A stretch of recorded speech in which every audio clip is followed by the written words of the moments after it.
Sir పార్టీలోకి వచ్చాను నేను కేవలం పవన్ కళ్యాణ్ గారి కోసం. ఈరోజు అత్యవసర సమావేశం పెట్టి ఒక తీర్మానం చేసి మేయర్ బండి మచిలీపట్నం ప్రజలకి గమనిక. ఈ రోజున జనసేన పార్టీ ఆఫీసులో పవన్ కళ్యాణ్ పుట్టినరోజు అని పిలిచి అక్కడ ఏకపక్ష నిర్ణయం చేశారు. అదేంటంటే మచిలీపట్నం రాబోయే కార్పొరేషన్ ఎలక్షన్లో బండి రామకృష్ణ గారు మేయర్ అభ్యర్థి అని చెప్పి ఎవరి అభిప్రాయం తీసుకోకుండా ఏకగ్రీవంగా తీర్మానం ప్రవేశపెట్టి అక్కడ ఉండడంతో సంతకం పెట్టించుకున్నారు.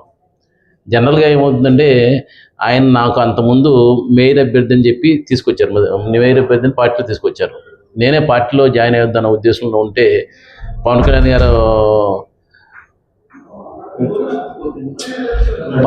గారి అభిమానంతో పార్టీలో జాయిన్ అవుతాను ఉన్నాను. అప్పుడు ఆయన ఇంటికి వచ్చి ఇంకో పార్టీలో వస్తా అన్నావు, పార్టీలో రా, నువ్వు మేయర్ అభ్యర్థిని ఇస్తాను, ఎమ్మెల్యేగా నేను వెళ్తాను అని చెప్పి తీసుకొచ్చి పార్టీలో ఆ రోజు నుంచి ఈ రోజు వరకు నిరంతరం ఒక్కరోజు కూడా రెస్ట్ తీసుకోకుండా పార్టీకి సేవలు రాష్ట్ర వ్యాప్తం చేయడం జరిగింది.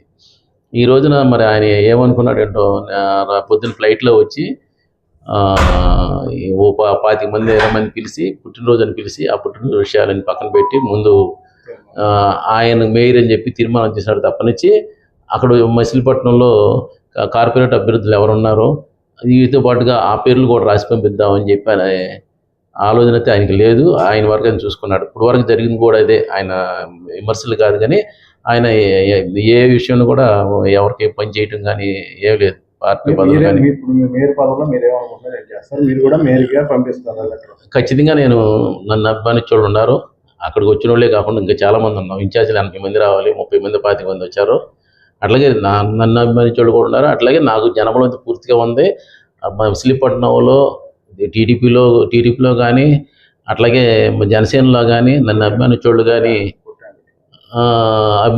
చాలామంది ఉన్నారు. నాకైతే ఇబ్బంది అయితే లేదు. నేను కూడా మచిలీపట్నం మేయర్ అభ్యర్థిగా నేను అసలు ఆల్రెడీ టీడీపీలో మేయర్గా పోటీ చేసి గతంలో ఓడిపోయి వచ్చున్నాను. నా లోకేష్ గారు ఆ రోజు పరాస్పేటలో మేయర్ అభ్యర్థి అని చెప్పి ప్రకటించారు. అది జరిగిపోయింది. తర్వాత పార్టీలోకి వచ్చాను. పార్టీలోకి వచ్చేటప్పుడు ఈయన మేయర్ అని చెప్పి తీసుకొచ్చిన తర్వాత ఇప్పుడు సడన్గా ఇప్పుడుగా ఎందుకు మరి ఆయన ఆ విధంగా నిర్ణయం తీసుకుని మేయర్ అభ్యర్థి అని చెప్పి 10 మందితో అనిపించుకుని తెలియజేశారు. అర్థం కావట్లేదు. నేనైతే అధిష్టానం వెళ్తాను. అధిష్టానం దృష్టిలో మేయర్ రేసులో 100% ఉంటాను. నన్ను అభిమానించే వాళ్ళు మచిలీపట్నం చాలా ఉన్నారు. నేను నా గురించి తెలుసు. నేను కమిట్మెంట్ గల వ్యక్తిని.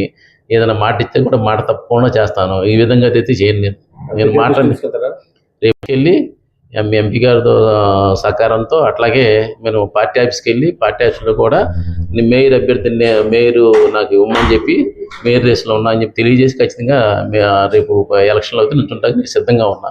అట్లాగే ఎలక్షన్లో అన్ని అంగులు నాకు అయితే ఉన్నాయి. మచిలీపట్నంలో జనబలం అయితే నాకు పూర్తిగా ఉంది. నాకు ఫేస్ వాల్యూ ఉంది. నేనంటే గౌరవం ఉంది. నేనంటే కమిట్మెంట్ గల వ్యక్తి అని చెప్పి జనాల్లో ఉంది.